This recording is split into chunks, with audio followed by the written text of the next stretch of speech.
हे अर्जुन, ये मेरी दैवी माया बड़ी दुरत्य है, सहज में कोई इसे पार नहीं कर सकता। अगर मेरी माया से पार जाना है तो मामे वे प्रपद्यन्ते माया में ताम तरन्ते, केवल मेरी शरण में हो जाओ, मैं तुम्हें माया से पार कर दूंगा।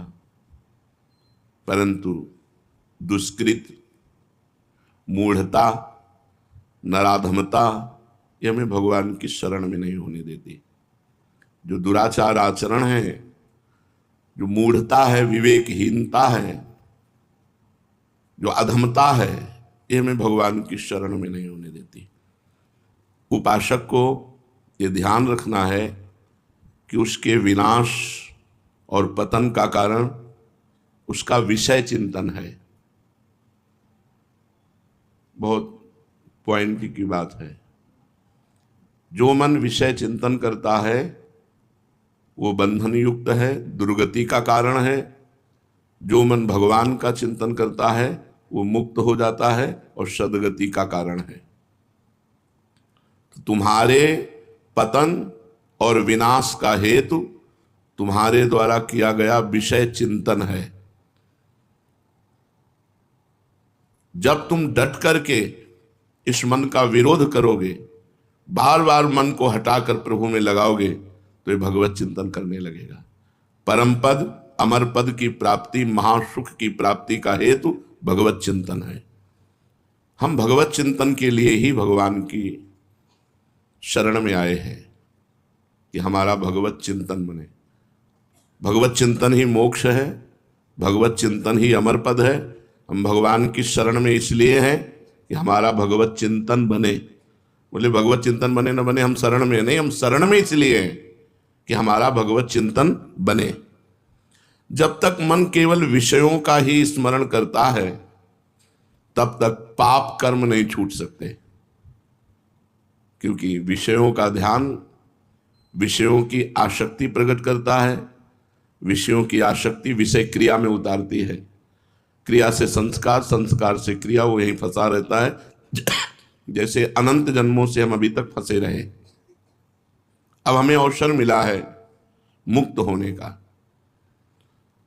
जब तक विषय चिंतन होगा तब तक पाप होगा, जब तक पाप होगा तब तक भगवत भजन नहीं होगा, चिंता होगी, उद्वेग होगा, ताप होगा, अशांति होगी। इससे छुटकारा नहीं मिल सकता। चिंता, शोक, भय, मृत्यु।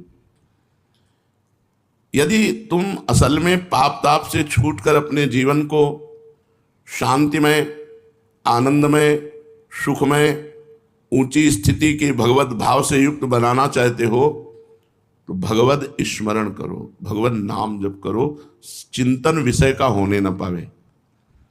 इतने सावधान, राधा राधा राधा राधा राधा राधा, जहां मन विषय चिंतन करे काटो से विवेक के द्वारा और नाम जप करो, भगवत चिंतन करो। जो अपने मन को भगवान के स्मरण से भरता रहता है, मन एक चिप है। जब हम नाम जप करते हैं तो मन से गंदी गंदी बातें निकलती हैं, जिसको साधक समझ नहीं पाता, समझता है कि ऐसे तो ठीक है, लेकिन जब भजन में बैठो तो बड़ा मन प्रपंच करता है। मन प्रपंच नहीं करता, मन खाली होता है। जब हम नाम जप करते हैं तो उसकी गंदी बातें निकलती हैं, मन में भजन भरता है।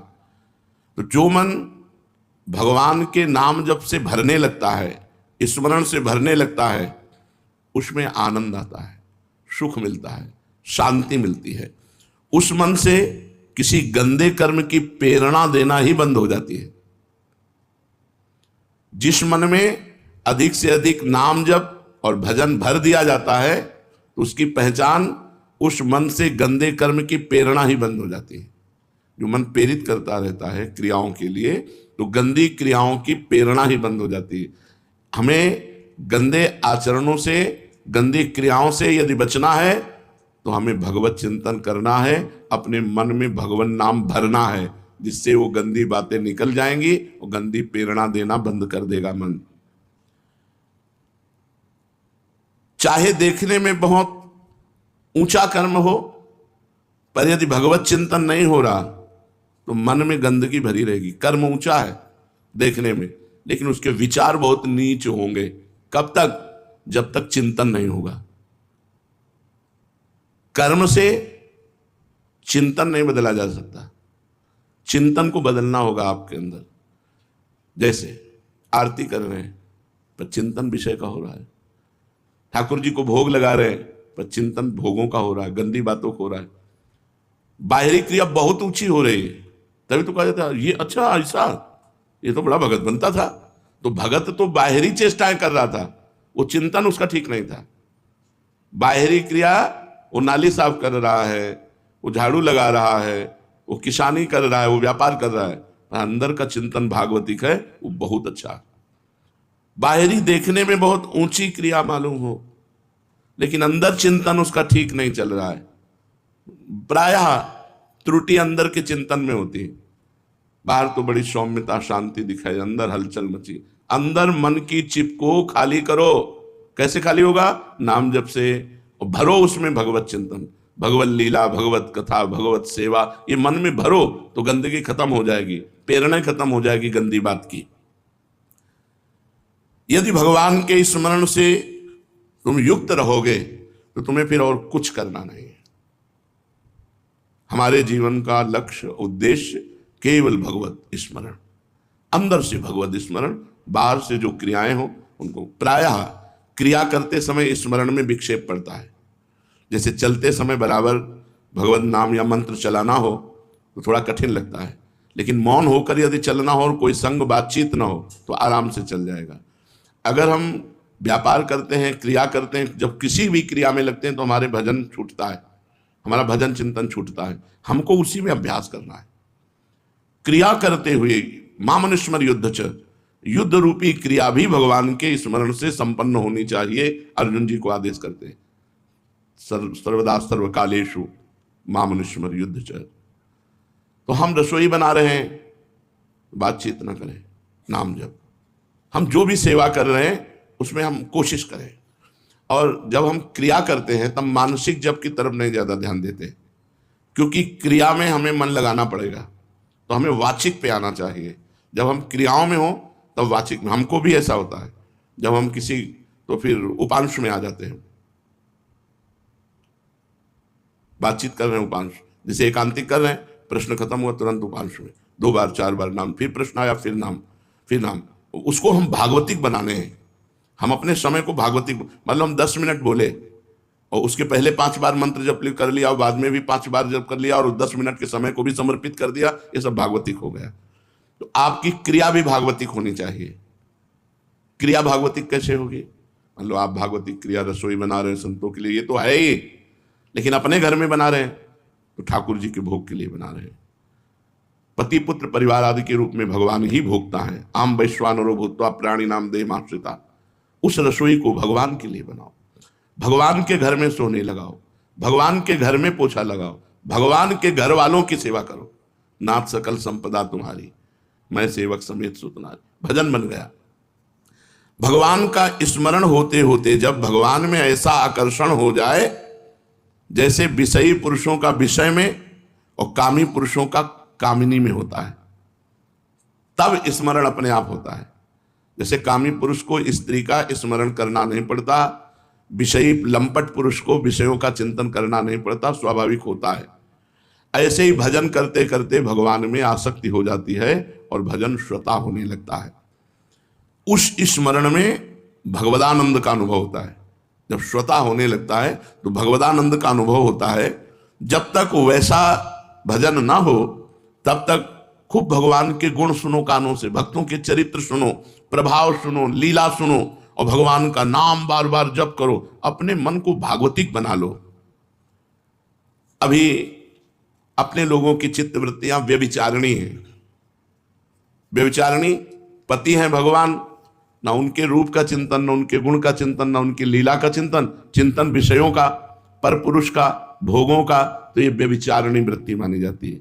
भगवान के चिंतन के सिवा अन्य चिंतन व्यभिचार चिंतन है। अभी तुम्हारी चित्त वृत्ति व्यभिचारिणी हो रही है क्योंकि उसको भोगों में आनंद दिखाई दे रहा है। बड़ा विचित्र है, आनंद समुद्र भगवान, लेकिन मन हमारा मैं यही कहता है कि भोगों में आनंद है, भगवान में आनंद नहीं। नहीं तो अगर ये पक्का हो जाए, सुन तो रहे हो, अगर ये पक्का हो जाए कि आनंद भगवान में है तो भजन करना नहीं पड़ेगा, डट के भजन शुरू हो जाए। पर अभी हट के और डट के भजन नहीं होता। अभी पक्का विश्वास है कि सुख तो भोगों में है, ये हट जाए। ये कब हटेगा? जब खूब भजन करेंगे, भजन से हटेगा ये। और जब भजन से हटेगा और ये हमारी मान्यता हट जाएगी कि भोगों में आनंद है, ये मान्यता हटकर जो ही आएगी कि भगवान में आनंद है, तो सहज में जैसे विषय चिंतन होता है ऐसे भगवत चिंतन होने लगेगा। रात दिन हमारी हर वृत्ति राधा रमण में रमण करेगी, हर वृत्ति प्रभु में रमण करेगी। भगवान को छोड़कर जो भोगों के प्रति आकर्षण है, यही व्यभिचार का लक्षण है। व्यभिचारी पुरुष का लक्षण क्या? भोगों का चिंतन, भोगों का आकर्षण, भोगों की चर्चा, भोगों की क्रिया।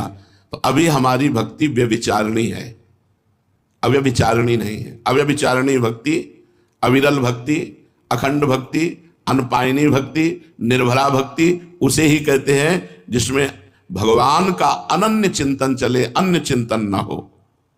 मन भगवान की ओर जाए, लगातार जाए, अनन्य भाव से जाए। मन भगवान की ओर ही जाए, लगातार जाए, अनन्य भाव से जाए, इसे अव्यभिचारिणी भक्ति कहते हैं। भगवान के गुण सुनो, भगवान का नाम कीर्तन करो, सब काम भगवान के लिए करो, मंगलमय भगवान सब में विराजमान ऐसा ध्यान करो, उनके भक्तों का संग करो, उनकी लीला चरित्रों को बार बार पढ़ो, तो तुम्हारा मन भगवदाकार हो जाएगा। अपने मन को जांचो, ये कितनी देर 24 घंटे में भोगों का चिंतन किया और कितनी देर भगवान का चिंतन किया।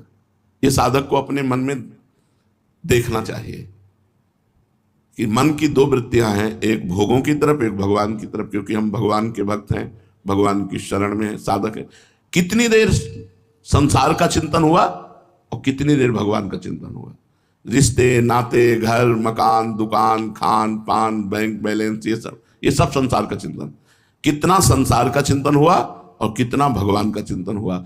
कितना शरीर का चिंतन हुआ, शरीर के सुख का, शरीर के भोगों का, शरीर के संबंधियों का, और कितना श्री भगवान का। कितनी देर भगवान का चिंतन हुआ और कितनी देर संसार का चिंतन हुआ। सावधान, मन बड़ा धोखेबाज है। तुम अगर सावधान नहीं रहोगे तो ये संसार का ही चिंतन कराएगा, भगवान का चिंतन नहीं कराएगा।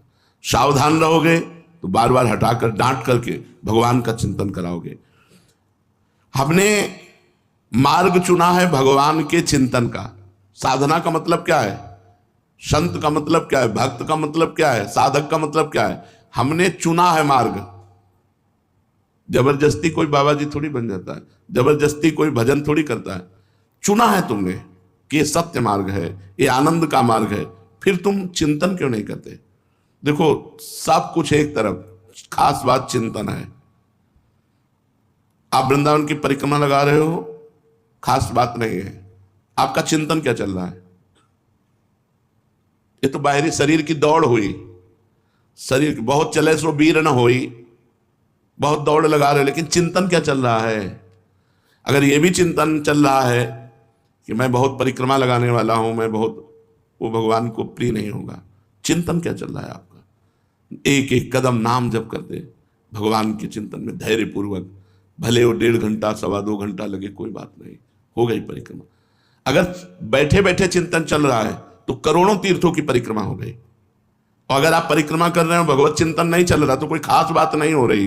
पसीना चुआ लो, पुण्य होगा, लेकिन भगवत आराधना तभी मानी जाएगी जब भगवत चिंतन होगा।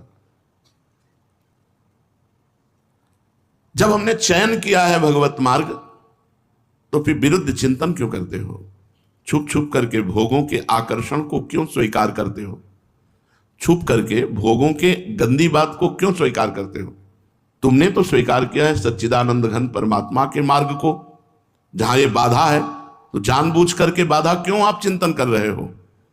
भोगों में वैसे ही मन रमा हुआ है, तुम्हें पता नहीं लगेगा कि तुम्हारा कितना समय नष्ट कर दिया गया। पूरे जीवन का जीवन नष्ट हो जाता है।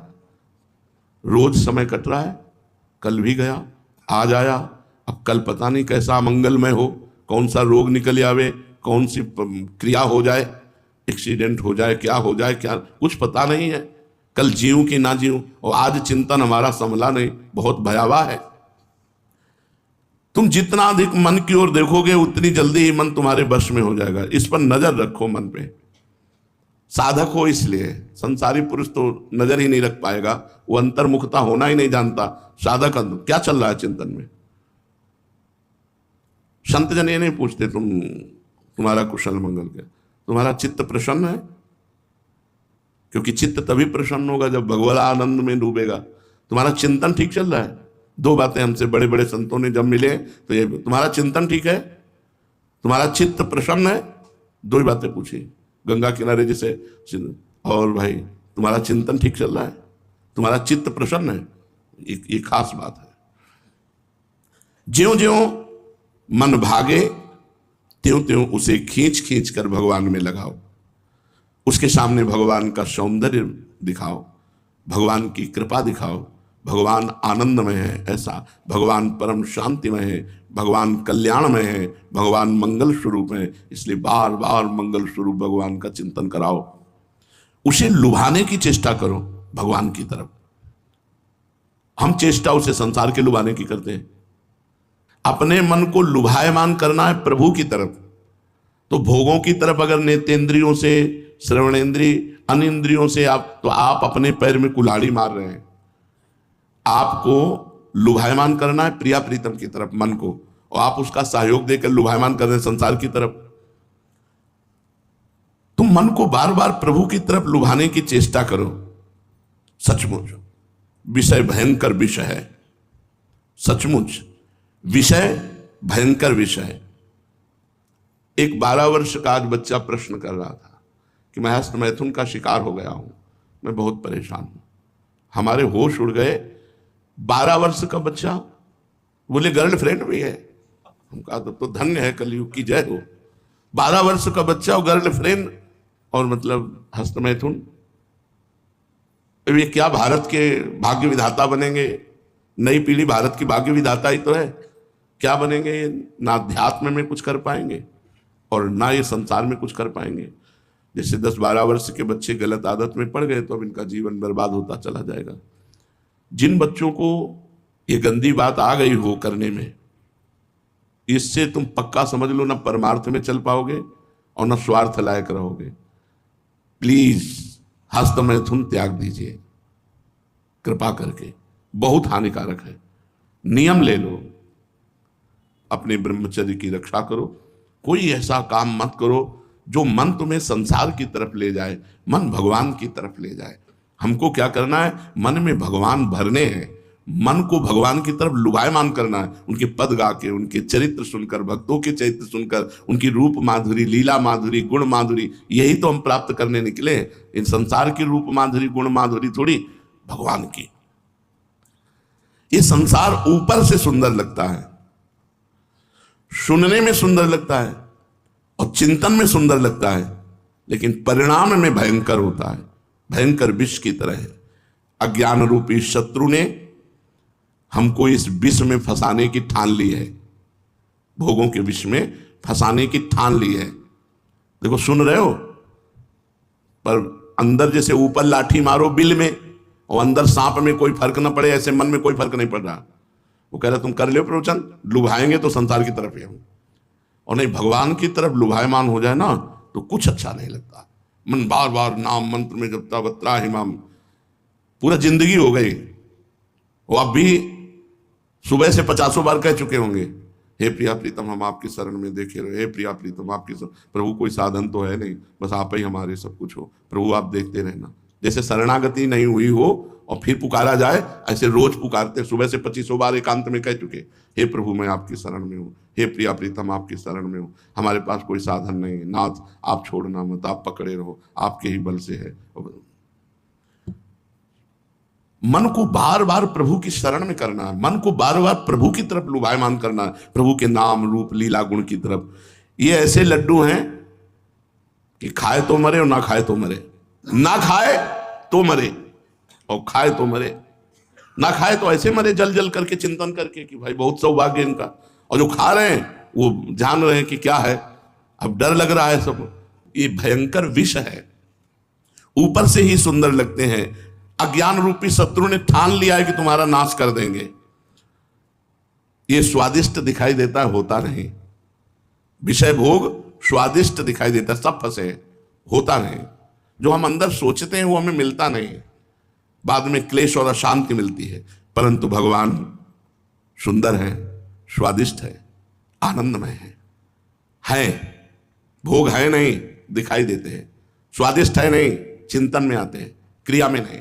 क्रिया में तो घोर अज्ञान ने ठान रखा है कि हम तुम्हारा नाश करेंगे, इसलिए लगता है बहुत सुख मिल रहा है, बहुत आनंद है, बड़ी मौज है। मन एक बार भगवान की नाम रूप लीला गुणधाम में कहीं भी अगर थोड़ा आनंद प्राप्त कर ले, चख ले, फिर ये भागेगा नहीं।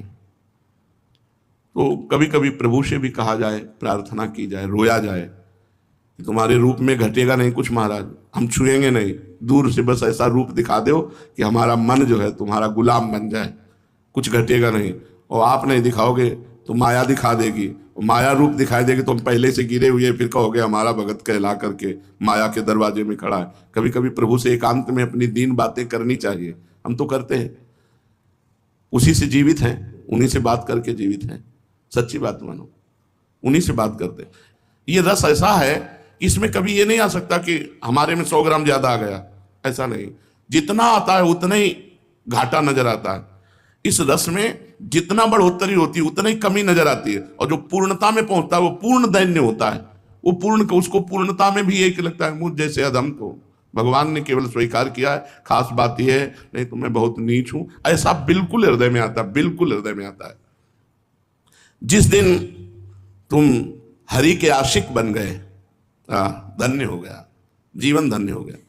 अभी हम लोग हरि के आशिकों की लाइन में खड़े हैं, लेकिन आशिक हरि के नहीं है। एक बार मंजनू के बहुत प्रेम को देख करके, लैला धनी घर की राजकुमारी थी, उसने पूरी बाजार में ऐलान करवा दिया कि मंजनू जो कुछ खाए उसका हिसाब हम महीने में। भैया जब ये खबर पहुंची तो हजारों मजनू हो गए रबड़ी खाने के लिए। वो पर्चा पहुंचा, प्रेमी और इतना, बोले एक मजनू नहीं है, अब बाजार में हजारों मजनू हो गए, क्योंकि मजनू मतलब फ्री, लैला हिसाब भरेगी। तो कहा असली मजनू कौन होगा इनमें से? लैला ने कहा हम अपने मजनू की पहचान जानती है, कल कह दो कि लैला मजनू से मिलना चाहती है। अब हजारों मजनू खड़े, लैला ने छुरी निकाली और कहा लैला को जरूरत है मजनू के हृदय के खून की। तो रबड़ी खाने वाले मजनू से पीछे हो गए। असली ही मजनू तो वो तो पागल की तरह खड़ा था जी, बोले ये है, रबड़ी खाने वाले मजनू अलग है और खून देने वाले अलग है। हरि के आशिक नहीं खान पान ते भावे है, नहीं कोमल वसन सुहावे है, सब विषय लगे ते खारा है, हरि आशिक का मग न्यारा है। नारायण हरि भजन में ये पांचों न सुहाद, विषय भोग निद्रा हंसी जगत प्रीति बहु बात, ये अच्छा नहीं लगता। सब कुछ ठीक हो जाएगा, आप थोड़ा प्रयत्न करो, आपको प्रयास करना पड़ेगा। चेष्टा आप करो, कृपा भगवान करेंगे। चेष्टा आप करो, आपको चेष्टा करनी पड़ेगी। बार बार अपने मन को प्रभु के रूप समुद्र में डुबाओ, और ध्यान रखो किसी से घृणा मत करो। सब में भगवान विराजमान है। जिस दोष के कारण जिससे घृणा करोगे वही दोष आप में आ जाएगा। दूरी बनानी है, घृणा नहीं करनी, क्योंकि भगवान विराजमान है। जिस दोष के कारण तुम किसी का दोष दर्शन करके घृणा करोगे वही दोष तुम्हारे में आ जाएगा। घृणा, भय, द्वेष, क्रोध, हिंसा, ये भजन नहीं होने देते, ये भगवान के मार्ग में आगे नहीं बढ़ने देते। किसी से घृणा नहीं करनी, कभी कहीं किसी से भय नहीं करना, किसी से द्वेष नहीं करना, और जहां तक हो सके किसी से क्रोध मत करो, और किसी की वाणी के द्वारा भी दुख पहुंचाने वाली चेष्टा मत करो, और फिर भजन करो। देखो कितना भजन बढ़ता है। जो दूसरों का दोष दर्शन करते हैं उनका पहले बुरा हो जाता है, अंतःकरण तुम्हारा पहले मलिन हो गया। जो द्वेषवश दूसरों का बुरा चाहते हैं तो उसका बुरा हो कि ना हो, लेकिन द्वेष बस बुरा चाहने वाले का बुरा हो जाता है। किसी का अहित मत चाहो, सबके लिए भगवान से प्रार्थना करो, सब सुखी रहे, सब आनंदित रहे, सब निर्दोष बुद्धि के बने। किसी को दुख देने की इच्छा मत करो। ऐसा यदि करोगे तो तुम्हारा भजन बढ़ेगा। किसी को दुख नहीं देना, किसी से भयभीत नहीं होना, किसी से द्वेष नहीं करना, किसी की हिंसा भी नहीं करनी, वाणी के द्वारा भी। मच्छर भी नहीं मारना, मारना नहीं, उड़ा देना है। उसका स्वभाव भगवान ने खून पीना बनाया है, वो अपने आहार के लिए बैठता है। किसी भी जीव को मत मारो। आप फिर देखो सब में भगवान नजर आने लगेंगे, मच्छर में भी भगवान बैठे हैं। भगवान सब में, मत्ता परतरम नान्यत किंचित अस्ति धनंजय, मेरे सिवा और कुछ नहीं, तो सब में भगवान है। किसी को दुख मत दो, हटा दो। कीड़े मकूड़े जो भी ऐसा हो उनको निवारण कर दो, उनको मारो मत। और किसी की निंदा मत करो। दूसरे की निंदा करने से बहुत जल्दी हृदय अपवित्र हो जाता है। अपवित्र हृदय भोगों का चिंतन, भोगों का चिंतन भोगों की क्रिया, भोगों की क्रिया आवागमन, बार बार जन्म, बार बार मरण। किसी की निंदा मत सुनो, बहुत जल्दी अंतःकरण मलिन होता है। तुम दूर से जो देख रहे हो वो कुछ और हो सकता है, नजदीक से देखो कुछ और हो सकता है। दूर से देखने पर आपको गलत दिखाई दे सकता है। जैसे एक बार बीरबल ने कहा अकबर से कि देखी हुई बात भी गलत हो सकती है और सुनी हुई बात भी गलत हो सकती है, इसलिए बात को बहुत समझ करके ही बोलना चाहिए। तो उनका देखी हुई बात भी गलत हो सकती है। बोले हाँ सरकार, गलत हो सकती है। बीरबल अपने दिमाग में बहुत प्रवीण थे, उत्तर देने में बहुत प्रवीण थे। अकबर ने वो बात रख ली अपने हृदय में। एक दिन अकबर की जो फूलों की सैया लगाता था, उसने सोचा जीवन हुआ जा रहा है बादशाह की सैया लगाते, 5 मिनट देखे लेट के, और सैया लगाने वाला लेटा तो सुगंधित फूलों में, और जो ही चद्दर ओढ़ी सुगंधित इत्र, सो गया। नींद आ गई।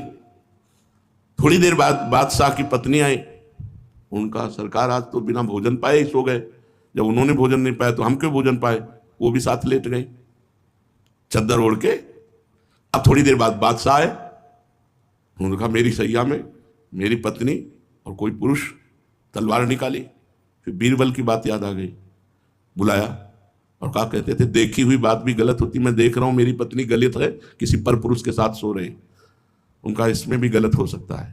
तो क्या आप संशय है, मैं अभी दोनों को काटता हूं। बोले दोषी होने पर काट देना, पर्दे के पीछे आप खड़े हो जाओ। पर्दे के पीछे खड़े किया, और जब चद्दर हटाया तो फूल बिछाने वाला धीरे से उसको जगाया कि रानी न जग पाए। उसके तो होश खराब हो गए कि मंत्री, बीरबल मंत्री भी थे, इसमें कैसे सो गया? मालिक क्षमा करो, जीवन भर सैया लगाते हो गया तो सोचा था कि पर सो गए। तुम्हारे साथ कौन सो रहा था? कोई नहीं, हम तो अकेले सो रहे थे। बादशाह पर्दे के पीछे खड़े, बादशाह पता पाए तो काट डालेंगे, भाग यहां से, उसको भगा दे। रानी ने को उठाया, वो उठी। आज बहुत जल्दी आप सो गई? बोले हाँ, बादशाह आकर सो गए थे तो इसलिए हम भी सो गई। तो आपने बादशाह से कोई बात की?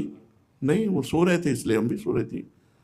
तो ठीक है, अब आप जाइए और बादशाह की भोजन की व्यवस्था कीजिए।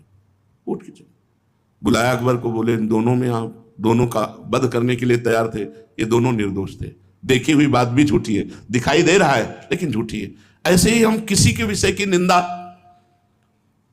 जैसे हम किसी को देखते हैं तो दृश्य कुछ और हो सकता है और भाव कुछ और हो सकता है, तो हम किसी की निंदा ना करें और ना किसी की निंदा सुने। देखा हुआ दृश्य भी झूठा हो सकता है, सुनी हुई बात भी झूठी हो सकती है, और हमको सब में भगवान देखना है। हम भक्ति के मार्ग में चले तो हम दूसरे की निंदा क्यों सुने?